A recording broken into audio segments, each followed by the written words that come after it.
Ce que je souhaite, c'est un véritable plan pour la famille en trajectoire. Je l'appelle un Family Act à la française, à l'instar de ce que font nos voisins allemands ou italiens qui n'hésitent pas à investir 22 milliards dans la famille. C'est dire à quel point ils ont mesuré l'importance de ce virage à prendre pour une politique familiale renforcée, véritable outil économique puissant de relance de notre pays, là où je pense qu'un statu quo au contraire, ne ferait que rajouter de la crise à la crise. Pour moi, le principal défi, il est démographique.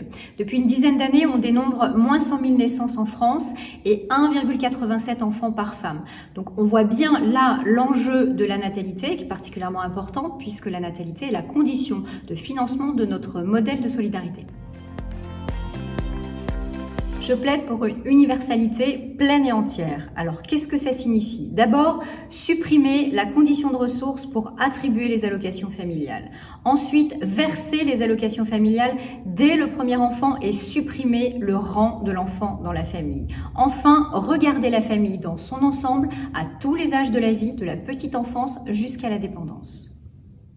Le premier objectif, je viens d'en parler, c'est de relancer la natalité. Le deuxième objectif, c'est de redonner du pouvoir d'achat aux Français. Et là, je vais vous citer un exemple très concret.